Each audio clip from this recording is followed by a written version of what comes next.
नमस्कार दोस्तों, स्वागत है आपका हमारे YouTube चैनल प्रोफेशनल उत्तराखंड में। तो दोस्तों, आज के वीडियो में हम डिस्कस करने वाले हैं प्रैक्टिस सेट 5, जो कि आपके आगामी परीक्षा जैसे कि उत्तराखंड पुलिस, फॉरेस्ट गार्ड और पटवारी, इन सभी के लिए महत्वपूर्ण सीरीज होने वाली है।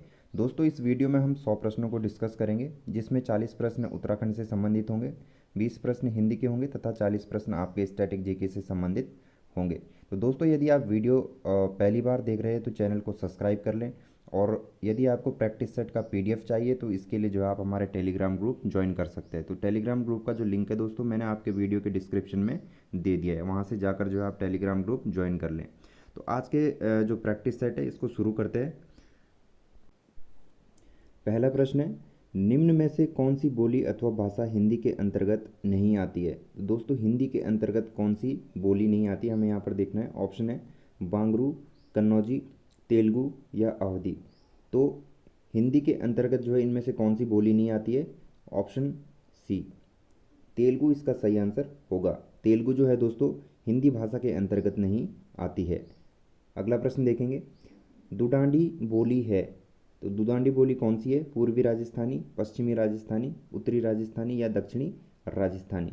सही आंसर हो जाएगा आपका ऑप्शन नंबर ए, पूर्वी राजस्थान की। तो दोस्तों, पूर्वी राजस्थान की जो है दुधांडी बोली है। नेक्स्ट क्वेश्चन देखेंगे, 11वां विश्व हिंदी सम्मेलन 2018 का आयोजन स्थल था। तो यहाँ पर बताना है कि जो 11वां हिंदी सम्मेलन हुआ था उसका आयोजन स्थल कहाँ पर था, यानी कि कहाँ पर हुआ था। ऑप्शन देखेंगे, मॉरिशस, नागपुर, न्यूयॉर्क या लंदन। तो दोस्तों, मैं आपको बता दूं, इसका जो सही आंसर होगा ऑप्शन नंबर ए, मॉरिशस। मॉरिशस में जो है 11वां विश्व हिंदी सम्मेलन का आयोजन किया गया था। अगला प्रश्न है, देवनागरी लिपि का सही विकास क्रम है। बहुत ही महत्वपूर्ण प्रश्न है दोस्तों, कई बार जो एग्जाम्स में पूछा गया है। तो देवनागरी लिपि का सही विकास क्रम कौन सा होगा? ब्राह्मी लिपि, गुप्त लिपि, नागरी लिपि और देवनागरी लिपि। तो यहाँ पर ध्यान देना है आपको, ऑप्शन नंबर डी, ब्राह्मी लिपि। ब्राह्मी लिपि से आती है गुप्त लिपि, गुप्त से नागरी और नागरी से फिर लास्ट में क्या आ जाता है? देवनागरी लिपि का उद्भव होता है। तो आंसर क्या होगा? ऑप्शन नंबर डी, ब्राह्मी लिपि, गुप्त लिपि, नागरी लिपि और देवनागरी लिपि। महत्वपूर्ण प्रश्न है, इसको याद रखेंगे। नेक्स्ट क्वेश्चन है, निम्नलिखित में से कौन सा पश्च स्वर है? तो यहाँ पर बताना दोस्तों कि पश्च स्वर इनमें से कौन सा है? ई, ओ, आ या इनमें से कोई नहीं। सही आंसर हो जाएगा आपका ऑप्शन नंबर सी, आ। याद रखेंगे। नेक्स्ट क्वेश्चन, भाषा निर्माण की इकाइयों का सही अनुक्रम है। तो दोस्तों, भाषा निर्माण की इकाइयों का सही अनुक्रम क्या होगा? ध्वनि, शब्द, पद और वाक्य। ऑप्शन नंबर बी पे ध्यान देंगे, ध्वनि, शब्द, पद और लास्ट में वाक्य। तो ऑप्शन नंबर बी इसका सही आंसर होगा। नेक्स्ट क्वेश्चन, निम्नलिखित में से उच्चारण स्थान के आधार पर कंठ से लेकर मुख विवर में उच्चारित व्यंजन ध्वनियों का सही अनुक्रम है। तो दोस्तों, महत्वपूर्ण प्रश्न है, कंठ से लेकर मुख विवर में उच्चारित व्यंजन ध्वनियों का सही क्रम क्या होगा? सही आंसर हो जाएगा ऑप्शन नंबर बी, कंठ, तालव्य, वत्स्य, दंत्य, ओष्ठ्य। याद रखना है, सबसे पहले कंठ आएगा और सबसे लास्ट में आएगा ओष्ठ्य। इसका क्रम आपको याद रखना है, महत्वपूर्ण प्रश्न है। नेक्स्ट क्वेश्चन, उनके स्नेह की अंतरस्थलीय सरिता मुख मुद्रा से स्पष्ट झांक रही थी। तो यहाँ पर हमें बताना है, ऑप्शन देखेंगे, अस्थलीय, अंतसातलीय, अंतस्थलीय और अंतस्थलीय। तो यहाँ पर बताना दोस्तों कि सही शब्द इसके लिए कौन सा होगा? तो आंसर होगा ऑप्शन नंबर डी। याद रखेंगे, अंतस्थलीय इस तरीके से जो है लिखा जाता है। तो ऑप्शन नंबर डी इसका सही आंसर होगा। नेक्स्ट क्वेश्चन, श्रवण का संधि विच्छेद है। तो संधि विच्छेद क्या होगा श्रवण का? Option number C. याद रखेंगे, ऑप्शन नंबर सी इसका सही आंसर होगा। नेक्स्ट क्वेश्चन, हिंदी में कृत प्रत्ययों की संख्या कितनी होती है? दोस्तों, कृत प्रत्ययों की यदि बात की जाए तो टोटल कितने होंगे हिंदी में? 42, 42 कृत प्रत्यय होते हैं। कितने होते हैं हिंदी में जो है कृत प्रत्ययों की संख्या टोटल कितनी होती है? 42 होती है। तो आंसर होगा option number D, 42। Next question, भारतीय संविधान में किन अनुच्छेदों में राजभाषा संबंधी प्रावधानों का उल्लेख है? वेरी इंपॉर्टेंट क्वेश्चन है। तो राजभाषा संबंधी प्रावधानों का उल्लेख किया गया है अनुच्छेद 343 से 351 तक। याद रखेंगे, option number B, 343 to 351। Next question, Indra का पर्यायवाची शब्द है। ऑप्शन देखेंगे, राजराज, बाजीगर, विनायक या मध्वा। तो दोस्तों इंद्र का पर्यायवाची शब्द कौन सा है इसमें से? आंसर होगा ऑप्शन नंबर डी, मध्वा। याद रखेंगे, मध्वा जो है इंद्र का पर्यायवाची शब्द है। अगला प्रश्न यहाँ पर मंद का विलोम शब्द है। तो दोस्तों मंद का विलोम शब्द क्या होगा? मंद का विलोम शब्द होगा आपका ऑप्शन नंबर ए, द्रुत। याद रखेंगे, मंद का विलोम शब्द क्या होता है? मंद का विलोम शब्द होता है द्रुत। नेक्स्ट क्वेश्चन है, पशु शब्द का विशेषण क्या है? तो दोस्तों पशु शब्द का विशेषण क्या होगा? पशुत्व, पाश्विक, पशुता या पशुपति। तो आंसर होगा ऑप्शन नंबर बी, पाश्विक। पशु शब्द का जो विशेषण है वो होता है पाश्विक। अगला प्रश्न, अनुशासनात्मक कार्रवाई की प्रक्रिया के फलस्वरूप पद से नीचे उतरना क्या कहलाएगा? ठीक है, पदावनति, पदावधि, पदोन्नति या प्रोन्नति। तो आंसर क्या होगा दोस्तों? आंसर हो जाएगा ऑप्शन नंबर ए, पदावनति। याद रखेंगे, अनुशासनात्मक कार्रवाई की प्रक्रिया के फलस्वरूप पद से नीचे उतरना क्या कहलाता है? पदावनति कहलाता है। ऑप्शन नंबर ए याद रखेंगे। नेक्स्ट क्वेश्चन, वाक्य के अशुद्ध भाग का चयन कीजिए। शीर्षक को चयन करते समय अनुच्छेद में निहित भावों को और विचारों की परख कर लेनी चाहिए। वाक्य को ठीक से पढ़ेंगे। शीर्षक को चयन करते समय अनुच्छेद में निहित भावों और विचारों की परख कर लेनी चाहिए। ऑप्शन देख लेंगे। शीर्षक को चयन करते समय अनुच्छेद में निहित या भावों और विचारों की या परख कर लेनी चाहिए। अब चारों ऑप्शन में से हमें एक ऑप्शन देखना है कि कौन सा सही होगा। तो अशुद्ध भाग कौन सा होगा इसमें से? आंसर हो जाएगा ऑप्शन नंबर ए, शीर्षक को चयन। याद रखेंगे, ऑप्शन नंबर ए, शीर्षक को चयन इसमें सही आंसर होगा। नेक्स्ट क्वेश्चन, रहीमन जो गति दीप की, कुल कपूत गति सोई, बारे उजियारे लगे, बड़े अंधेरों होई। प्रस्तुत पंक्तियों में कौन सा अलंकार है? तो दोस्तों अलंकार यहाँ पर बताना है, श्लेष, उपमा, रूपक या यमक। तो यहाँ पर कौन सा अलंकार होगा दोस्तों? आंसर हो जाएगा श्लेष अलंकार। याद रखेंगे, ऑप्शन नंबर ए, श्लेष अलंकार इसका सही आंसर होगा।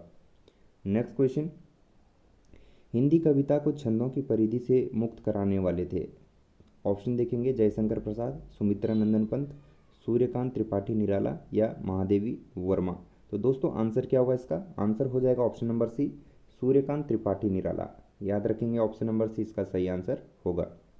नेक्स्ट क्वेश्चन, जन्मेजय का नाग यज्ञ किसकी कृति है? तो दोस्तों यहाँ पर बताना है कि जन्मेजय का जो नाग यज्ञ है वो किसकी कृति है?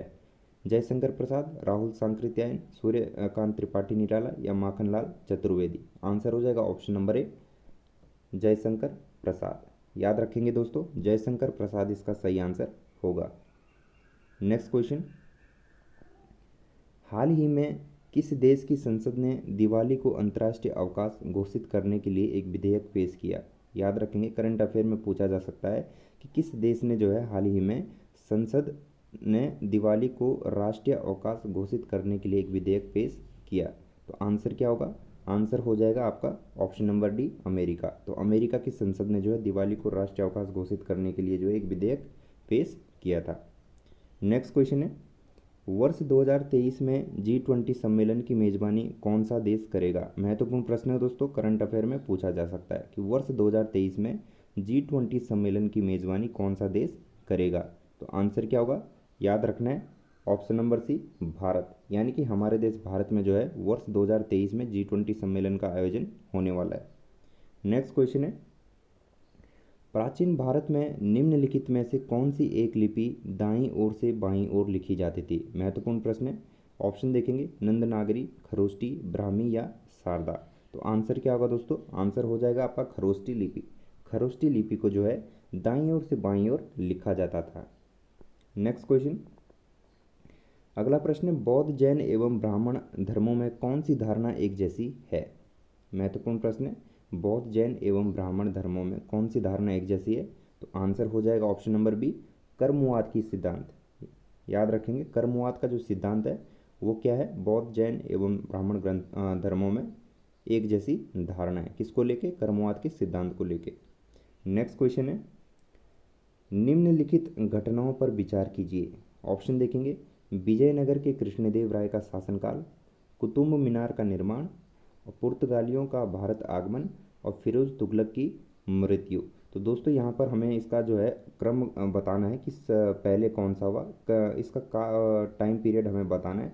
तो आंसर क्या हो जाएगा, देखिए सबसे पहले इनमें से कौन सा कुतुब मीनार का निर्माण हुआ था, ठीक है, कुतुब मीनार का निर्माण हुआ था। दूसरे नंबर पर आपका फिरोज़ तुगलक की मृत्यु, कुतुब मीनार के निर्माण के बाद जो फिरोज़ तुगलक की मृत्यु हुई थी, टाइम पीरियड आपको यहाँ पर पूछा गया है। इसके बाद आपको बताना है विजयनगर के कृष्णदेव राय का शासन, ठीक है, इसके बाद जो है इसका नंबर आता है। और लास्ट में क्या होता है, लास्ट में होता है आपका पुर्तगालियों का आगमन। तो आंसर क्या हो जाएगा, ऑप्शन नंबर ए, इसका क्रम क्या हो जाएगा, ऑप्शन नंबर ए, यानी कि सबसे पहले क्या हुआ था, कुतुब मीनार का निर्माण, दूसरे नंबर पे फिरोज़ तुगलक की मृत्यु, और तीसरे नंबर पे होता है विजयनगर के कृष्णदेव राय का शासनकाल, और लास्ट में आता है आपका पुर्तगालियों का भारत आगमन। तो आंसर हो जाएगा ऑप्शन नंबर ए। झंडा गीत किसने लिखा था, तो दोस्तों झंडा गीत किसने लिखा था, ऑप्शन है बंकिम चंद्र चटर्जी, रविंद्रनाथ टैगोर, श्यामलाल गुप्त पार्षद या मैथिली शरण गुप्त। तो झंडा गीत किसके द्वारा लिखा गया था, आंसर हो जाएगा श्यामलाल गुप्त पार्षद, ऑप्शन नंबर सी इसका सही आंसर होगा। नेक्स्ट क्वेश्चन है लॉर्ड मैकाले संबंधित है, तो दोस्तों लॉर्ड मैकाले किससे संबंधित है, साधारण सा प्रश्न है, अंग्रेजी शिक्षा से। कई बार प्रश्न जो है पूछा जाता है कि लॉर्ड मैकाले का संबंध किससे है, तो अंग्रेजी शिक्षा से, याद रखेंगे ऑप्शन नंबर ए। नेक्स्ट क्वेश्चन खिलाफत आंदोलन का आरंभ किया था, तो दोस्तों खिलाफत आंदोलन का आरंभ किसके द्वारा किया गया था, सही जवाब होगा ऑप्शन नंबर बी, अली बंधुओं ने, ठीक है, अली बंधुओं द्वारा जो है खिलाफत आंदोलन का प्रारंभ किया गया था। नेक्स्ट क्वेश्चन द्वितीय विश्व युद्ध में धुरी शक्तियाँ कौन थी, तो द्वितीय विश्व युद्ध की यदि बात की जाए दोस्तों, तो उस समय जो है जो धुरी शक्तियाँ हैं वो थी जर्मनी, इटली और जापान। तो option number C, Germany, Italy और जापान इसका सही आंसर होगा। नेक्स्ट क्वेश्चन प्रथम विश्व युद्ध के फैलने का तात्कालिक कारण था, तो प्रथम विश्व युद्ध जब हुआ था दोस्तों, तो उसका तात्कालिक कारण क्या था, आंसर हो जाएगा option number C, archduke Francis Ferdinand की हत्या, याद रखेंगे आर्च ड्यूक फ्रांसिस फर्डिनेंड की हत्या के कारण जो है प्रथम विश्व युद्ध की जो परिस्थितियां वो उत्पन्न हुई थी। नेक्स्ट क्वेश्चन 8 अक्टूबर 2021 को किस राज्य सरकार ने मिशन कवच कुंडल अभियान शुरू किया, तो दोस्तों मिशन कवच कुंडल जो अभियान हो किसके द्वारा शुरू किया गया था, आंसर होगा ऑप्शन नंबर डी, यानी कि महाराष्ट्र सरकार ने जो है मिशन कवच कुंडल अभियान शुरू किया था। कब किया था, 8 अक्टूबर 2021 को। नेक्स्ट क्वेश्चन है खगचंदजेदा राष्ट्रीय उद्यान स्थित है, महत्वपूर्ण प्रश्न है, खगचंदजेदा राष्ट्रीय उद्यान कहाँ स्थित है, तो आंसर क्या होगा दोस्तों, सिक्किम में, सिक्किम। क्वेश्चन है निम्न राज्यों में से किस एक राज्य में इसकी कुल जनसंख्या में ग्रामीण जनसंख्या की जो प्रतिशतता है वो सर्वोच्च है, जनगणना 2011 के आधार पर हमें बताना है कि निम्न राज्यों में से किस एक राज्य में इसकी कुल जनसंख्या में ग्रामीण जनसंख्या की प्रतिशतता सर्वोच्च है। तो आंसर क्या होगा, आंसर हो जाएगा ऑप्शन नंबर बी, यानी कि Himachal Pradesh. Next question steel city Rourkela किस नदी के किनारे स्थित है, तो दोस्तों इस स्टील सिटी राउरकेला की यदि बात की जाए तो किस नदी के किनारे स्थित है, तो आंसर होगा ब्राह्मणी नदी के किनारे, याद रखेंगे ब्राह्मणी नदी के किनारे स्थित है। नेक्स्ट क्वेश्चन विश्व में सर्वाधिक वर्षा का स्थान मासिनराम किस प्राकृतिक प्रदेश में स्थित है, महत्वपूर्ण प्रश्न है, तो आंसर हो जाएगा ऑप्शन नंबर सी, मानसूनी प्रदेश। नेक्स्ट क्वेश्चन नीदरलैंड को पहले किस नाम से जाना जाता था, तो दोस्तों नीदरलैंड को जो है पहले किस नाम से जाना जाता था, तो आंसर हो जाएगा हॉलैंड, याद रखेंगे हॉलैंड नाम से नीदरलैंड को पहले जाना जाता था। क्वेश्चन नंबर 36 जो है छूट गया था यहाँ पर, तो इसको देख लेंगे किस जनजाति के लोग सर्वभक्षी की श्रेणी में आता है। क्वेश्चन नंबर 36 है दोस्तों, किस जनजाति के लोग सर्वभक्षी की श्रेणी में आते हैं, पूनन, पिग्मी, कजाक या बुशमैन। तो आंसर क्या होगा, बुशमैन, ठीक है, बुशमैन जनजाति के जो लोग हैं वो किस श्रेणी में आते हैं, सर्वभक्षी की श्रेणी में आते हैं। अगला प्रश्न देखेंगे कैस्पियन सागर स्थित है, ऑप्शन है सऊदी अरब और मिस्र के बीच, लीबिया और इजराइल के बीच, रूस और ईरान के बीच या मिस्र और लीबिया के बीच। तो आंसर क्या हो जाएगा दोस्तों, आंसर हो जाएगा आपका ऑप्शन नंबर सी, रूस और ईरान के बीच, याद रखेंगे रूस और ईरान के बीच क्या स्थित है, कैस्पियन सागर स्थित है। अगला प्रश्न है, अक्टूबर 2021 को रक्षा अनुसंधान एवं विकास संगठन ने अग्नि 5 का सफल परीक्षण किया, तो यह है, तो दोस्तों अग्नि 5 जो मिसाइल है ये किससे संबंधित है? आंसर होगा सतह से सतह पर मार करने वाली मिसाइल। जो अग्नि 5 है वो दोस्तों सतह से सतह पर मार करने वाली मिसाइल है। अगला प्रश्न है, सुमेलित नहीं है, यहाँ पर हमें बताना कि कौन सा ऑप्शन इसमें सुमेलित नहीं है। तो Argentina pampas, Australia downs, Brazil llanos या दक्षिण अफ्रीका वेल्ड। तो दोस्तों इसमें जो ऑप्शन सी है ब्राज़ील लानोज, ये जो यहाँ पर सुमेलित नहीं है। बाकी तीनों ऑप्शन आपके सही होंगे। ऑस्ट्रेलिया में जो है डाउन्स है, और दक्षिण अफ्रीका में वेल्ड, और अर्जेंटीना में पंपस। नेक्स्ट क्वेश्चन, कालाहारी मरुस्थल किस देश में स्थित है? तो दोस्तों कालाहारी मरुस्थल कहाँ पर स्थित है? याद रखेंगे option number C, Botswana. Botswana में जो है कालाहारी मरुस्थल स्थित है। अगला प्रश्न है, देशांतरों की संख्या कितनी है? 360, 180, 90 या 24। तो दोस्तों देशांतरों की यदि बात की जाए तो देशांतरों की संख्या कितनी होगी? 360। ऑप्शन नंबर ए 360 इसका सही आंसर होगा। नेक्स्ट क्वेश्चन है, अल नीनो जलधारा कहाँ प्रकट होती है? महत्वपूर्ण प्रश्न है, अल नीनो जलधारा कहाँ प्रकट होती है? तो दोस्तों पेरू के तट पर, याद रखेंगे पेरू के तट पर जो है अल नीनो जलधारा प्रकट होती है। अगला प्रश्न, निम्न में से कौन सी गैस ज्वालामुखी उद्भेदन के समय निकलती है? तो दोस्तों ज्वालामुखी उद्भेदन के समय कौन सी गैस निकलती है? आंसर हो जाएगा oxygen. Option number B, oxygen इसका सही आंसर होगा। नेक्स्ट क्वेश्चन, सौरमंडल का कौन सा ग्रह लगभग पृथ्वी जितना बड़ा है? तो दोस्तों सौरमंडल का कौन सा ऐसा ग्रह है जो पृथ्वी जितना बड़ा है? तो आंसर हो जाएगा ऑप्शन नंबर ए, शुक्र। याद रखेंगे शुक्र इसका सही आंसर होगा। दोस्तों आपके इस प्रैक्टिस सेट में 100 में से कितने प्रश्न सही है ये आपको जो है कमेंट बॉक्स में बताना है। नेक्स्ट क्वेश्चन, उच्च तापमान के मापन हेतु किस उपकरण का प्रयोग किया जाता है? ऑप्शन देखेंगे, लाइसीमीटर, पायरोमीटर, एक्टिनोमीटर या साइनोमीटर। तो उच्च तापमान के मापन हेतु जो है दोस्तों किस उपकरण का प्रयोग किया जाएगा? आंसर हो जाएगा पायरोमीटर का। याद रखेंगे ऑप्शन नंबर बी, पायरोमीटर इसका सही आंसर होगा। अगला प्रश्न है, तृतीय पंचवर्षीय योजना की कार्यनीति में सर्वाधिक बल किस क्षेत्र के विकास को दिया गया था? तो दोस्तों तृतीय पंचवर्षीय योजना की यदि बात की जाए तो उसमें जो है कृषि के क्षेत्र में सर्वाधिक बल दिया गया था। तो आंसर हो जाएगा कृषि में आत्मनिर्भरता। याद रखेंगे कृषि में आत्मनिर्भरता इसका सही आंसर होगा। अगला प्रश्न देखेंगे, भारत में किसने जन्म दिवस पर शिक्षा दिवस मनाते हैं? तो दोस्तों भारत में किसके जन्म दिवस पर शिक्षा दिवस मनाया जाता है? तो आंसर क्या हो जाएगा?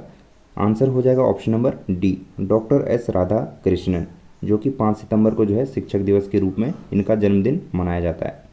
नेक्स्ट क्वेश्चन देखेंगे, भारत का पहला विमान वाहक युद्धपोत कौन सा था? तो दोस्तों भारत का जो पहला विमान वाहक युद्धपोत था वो था INS विक्रांत। आंसर क्या होगा? INS विक्रांत इसका सही आंसर होगा। अगला प्रश्न है, पनामा नहर का निर्माण किस वर्ष हुआ था? तो दोस्तों पनामा नहर का निर्माण कब हुआ था? 1980, 1869, 1914 या 1905। तो आंसर हो जाएगा आपका ऑप्शन नंबर सी, पनामा नहर का जो निर्माण है दोस्तों वो हुआ था 1914 में। नेक्स्ट क्वेश्चन है, कौन सी मीडिया में डाटा जानकारी उनमें यूज़र द्वारा एक से ज़्यादा बार स्टोर करने की क्षमता है? क्वेश्चन समझेंगे, कौन सी मीडिया में डाटा या जानकारी उनमें यूज़र द्वारा एक से ज़्यादा बार स्टोर करने की क्षमता है? तो आंसर क्या हो जाएगा? CDRW डिस्क, यानी कि ऑप्शन नंबर सी इसका सही आंसर होगा। नेक्स्ट क्वेश्चन देखेंगे, ईमेल अकाउंट में एक स्टोरेज एरिया होता है जिसे अक्सर कहते हैं। तो दोस्तों ईमेल अकाउंट में जो एक स्टोरेज एरिया होता है उसे क्या कहा जाता है? तो आंसर हो जाएगा मेल बॉक्स। याद रखेंगे मेल बॉक्स इसका सही आंसर होगा। नेक्स्ट क्वेश्चन है, कंट्रोल शिफ्ट और ऑल्ट को कहा जाता है। तो दोस्तों कंट्रोल शिफ्ट और ऑल्ट को क्या कहा जाता है? तो सही आंसर होगा इसका मॉडिफायर। याद रखेंगे ऑप्शन नंबर बी, मॉडिफायर इसका सही आंसर होगा। नेक्स्ट क्वेश्चन है, नारियल, खोपड़ी तो पत्र क्या होगा? ठीक है, लेटर, बॉक्स, डाक, लिफाफा या डाक या टिकट। तो दोस्तों रीजनिंग का क्वेश्चन है ये, तो आंसर होगा इसका ऑप्शन नंबर सी, लिफाफा इसका सही आंसर होगा। प्रश्न है, टोक्यो ओलंपिक 2020 में भारत को रजत पदक दिलाने वाले रवि दहिया का संबंध किस खेल से है? तो दोस्तों रवि दहिया का जो संबंध है वो किस खेल से है? तो आंसर होगा आपका कुश्ती से। ऑप्शन नंबर सी, कुश्ती इसका सही आंसर होगा।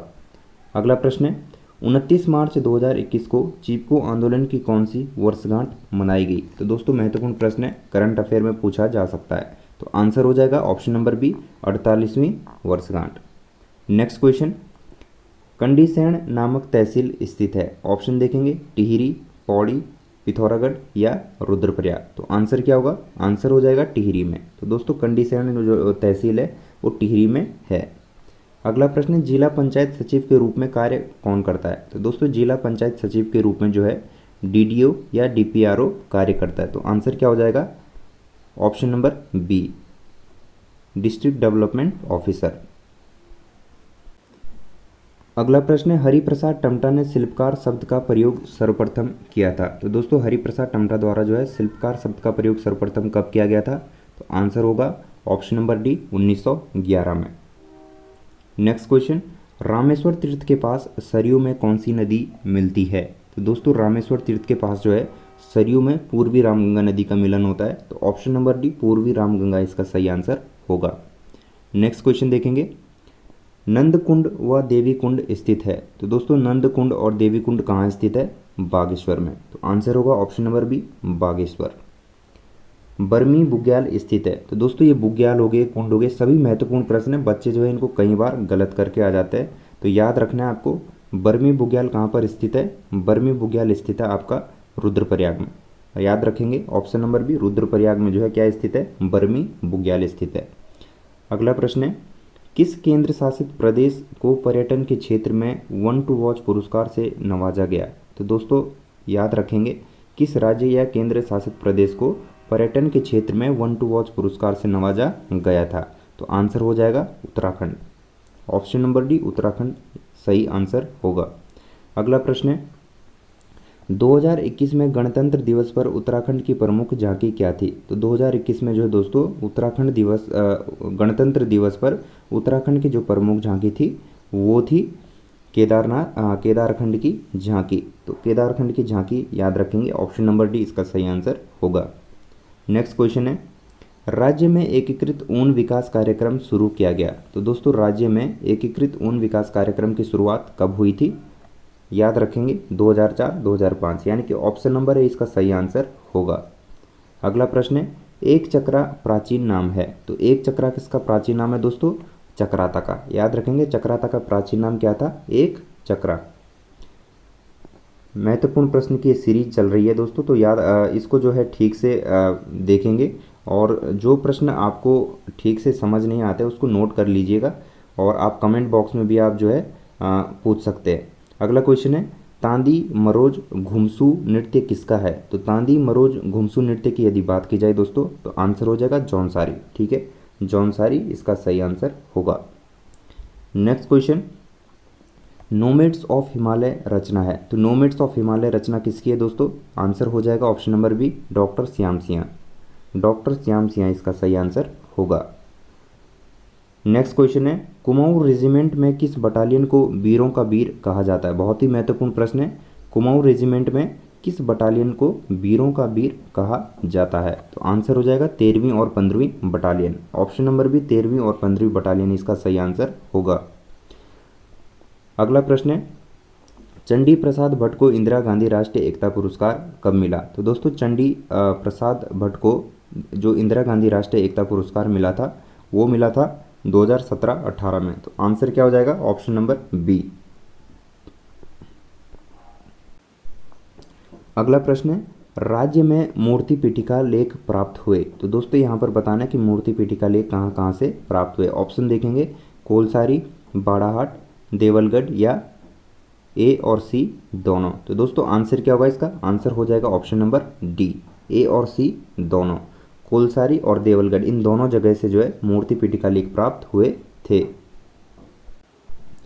अगला प्रश्न है, गरुड़ ज्ञानचंद का शासनकाल कब से कब तक रहा? तो दोस्तों गरुड़ ज्ञानचंद का जो शासनकाल है वो रहा 1365 से 1420 ईस्वी तक। ऑप्शन नंबर बी, 1365 से 1420 ईस्वी तक जो है गरुड़ ज्ञानचंद का शासनकाल रहा था। नेक्स्ट क्वेश्चन है, कुमाऊं में स्थित ताल नैनीताल, नौकुचिया ताल, भीमताल आदि किस हिमालयी क्षेत्र के अंतर्गत आते हैं? दोस्तों ये आते लघु या मध्य हिमालय क्षेत्र के अंतर्गत। ऑप्शन नंबर डी इसका सही आंसर होगा। नेक्स्ट क्वेश्चन, गरुड़ चट्टी प्रपात किस जनपद में स्थित है? तो दोस्तों इंपॉर्टेंट क्वेश्चन है। गरुड़ चट्टी प्रपात की यदि बात की जाए तो आंसर हो जाएगा पौड़ी जनपद में। याद रखेंगे पौड़ी जनपद में जो क्या स्थित है, गरुड़ चट्टी प्रपात स्थित है। अगला प्रश्न है, राज्य का प्रथम लोक देवता म्यूजियम खोला गया। तो दोस्तों राज्य का प्रथम लोक देवता म्यूजियम कहाँ खोला गया? मनीला अल्मोड़ा में। Option number D Manila Almora इसका सही आंसर होगा। नेक्स्ट क्वेश्चन, हाल ही में हाईकोर्ट के द्वारा गुज्जरों को किस पार्क में जाने की अनुमति दी गई है? तो दोस्तों गोविंद वन्यजीव विहार इसका सही आंसर होगा। गोविंद वन्यजीव विहार में जो है हाल ही में कोर्ट द्वारा गुज्जरों को जाने की अनुमति दी गई है। नेक्स्ट क्वेश्चन, चंद्रकुंवर बरतवाल की 80 कविताओं का कुमाऊनी में अनुवाद किया गया। तो दोस्तों यहाँ पर बताना कि चंद्रकुंवर बरतवाल की जो 80 कविताओं का कुमाऊनी में अनुवाद है वो किसने किया था? तो सही आंसर होगा मथुरादत्त मठपाल, यानी कि ऑप्शन नंबर ए मथुरादत्त मठपाल इसका सही आंसर होगा। अगला प्रश्न है, गुदिया खाटल प्राचीन नाम है। तो दोस्तों गुदिया खाटल किसका प्राचीन नाम है? सही आंसर होगा त्यूनी। याद रखेंगे ऑप्शन नंबर डी त्यूनी का प्राचीन नाम है गुदिया खाटल। अगला प्रश्न, हवाल बाग में स्थित बागान है मेजर कार्बेट, जेमिसन, मूलियन या फॉल्कनर का? तो हवाल बाग में किसका बागान है दोस्तों? आंसर हो जाएगा मेजर कॉर्बेट का। Option number A major Corbett. अगला प्रश्न है, गढ़वाल में वन विभाग की स्थापना की गई। तो गढ़वाल में वन विभाग की स्थापना कब हुई थी? 1869। याद रखेंगे 1869 में जो है गढ़वाल में वन विभाग की स्थापना हुई थी। अगला प्रश्न है, गंगोत्री नेशनल पार्क का क्षेत्रफल कितना है? तो याद रखना है दोस्तों गंगोत्री नेशनल पार्क का क्षेत्रफल कितना है? तो 2390 किलोमीटर स्क्वायर। याद रखेंगे ऑप्शन नंबर है 2390 किलोमीटर स्क्वायर जो है गंगोत्री नेशनल पार्क का क्षेत्रफल है। अगला प्रश्न है, मचवाल या मुचकुंद का आश्रम स्थित है। तो मचवाल आश्रम कहाँ स्थित है दोस्तों? आंसर हो जाएगा आपका ऑप्शन नंबर बी चंपावत में। चंपावत में जो है इसका आश्रम स्थित है। अगला प्रश्न है, पामों के सूर्य मंदिर से किस शासक के क्षमादान का उल्लेख मिलता है? तो दोस्तों पामों के सूर्य मंदिर से किस शासक के क्षमादान का उल्लेख मिलता है? तो आंसर हो जाएगा उद्योत चंद। ऑप्शन नंबर है उद्योत चंद इसका सही जवाब होगा। अगला प्रश्न है, उत्तराखंड रत्न पुरस्कार की शुरुआत कब हुई? 2016, 2015, 2008 या 2018? तो दोस्तों उत्तराखंड रत्न पुरस्कार की शुरुआत 2016 में हुई थी। तो ऑप्शन नंबर है 2016 इसका सही आंसर होगा। अगला प्रश्न है, गोरखा प्रशासन में कार्यरत सेना या सैनिक को कहा जाता है? तो दोस्तों गोरखा प्रशासन में कार्यरत सेना को क्या कहा जाता है? तो आंसर होगा ऑप्शन नंबर सी जागरिया। याद रखेंगे जागरिया। अगला प्रश्न है, बलचूरी पर्वत स्थित है। तो दोस्तों बलचूरी पर्वत कहाँ स्थित है? बागेश्वर में। ऑप्शन नंबर सी बागेश्वर में जो है बलचूरी पर्वत स्थित है। अगला प्रश्न देखेंगे, नील नदी का वृक्ष कविता संग्रह है। तो दोस्तों नील नदी का वृक्ष कविता संग्रह किसका है? तो आंसर होगा Himanshu Joshi. Option number B Himanshu Joshi इसका सही आंसर होगा। अगला प्रश्न, कुमाऊनी भाषा दिवस मनाया जाता है। तो दोस्तों कुमाऊनी भाषा दिवस कब मनाया जाता है? 1 सितंबर को। ऑप्शन नंबर है 1 सितंबर को जो है कुमाऊनी भाषा दिवस मनाया जाता है। अगला प्रश्न देखेंगे, उत्तरांचल सब एरिया कहा जाता है। तो दोस्तों उत्तरांचल सब एरिया किसे कहा जाता है? तो उत्तरांचल सब एरिया कहा जाता है देहरादून छावनी को। ऑप्शन नंबर बी देहरादून छावनी इसका सही आंसर होगा। अगला प्रश्न है, भानु भोपेला ने किस शासक से अमरावती के लिए युद्ध लड़ा था? तो दोस्तों अच्छा क्वेश्चन है, भानु भोपेला ने जो है किस शासक से अमरावती के लिए युद्ध लड़ा था? प्रद्युमन शाह, बाज बहादुर चंद, भीष्मचंद या नरेंद्र शाह से? तो आंसर क्या हो जाएगा? आंसर होगा बाज बहादुर चंद। ऑप्शन नंबर बी इसका सही आंसर होगा। अगला प्रश्न है, महिलाओं को पति की पैतृक संपत्ति में अधिकार देने वाला पहला राज्य कौन बना? तो दोस्तों आंसर हो जाएगा उत्तराखंड। याद रखेंगे उत्तराखंड इसका सही आंसर होगा। अगला प्रश्न है, जलकूर किसकी सहायक नदी है? तो दोस्तों जलकूर किसकी सहायक नदी है? भागीरथी की। ऑप्शन है भागीरथी की सहायक नदी है जलकूर। नेक्स्ट क्वेश्चन, कैमल बैंक नामक पर्यटक स्थल स्थित है नैनीताल, हरिद्वार, चंपावत या देहरादून? तो दोस्तों कैमल बैंक जो पर्यटक स्थल है वो कहाँ पर स्थित है? आंसर हो जाएगा देहरादून, याद रखेंगे देहरादून। नेक्स्ट क्वेश्चन, राज्य में सर्वाधिक वर्षा वाला क्षेत्र है। तो दोस्तों राज्य में सर्वाधिक वर्षा वाला क्षेत्र कौन सा हो जाएगा? बाह्य हिमालयी क्षेत्र, ऑप्शन नंबर बी बाह्य हिमालयी क्षेत्र इसका सही आंसर होगा। नेक्स्ट क्वेश्चन, फूलों की घाटी को नंदन कानन कहा जाता है, मेघदूत, ऋग्वेद, रामायण या स्कंद पुराण में? तो यहाँ पर बताना है दोस्तों कि फूलों की घाटी को नंदन कानन किसमें कहा गया है?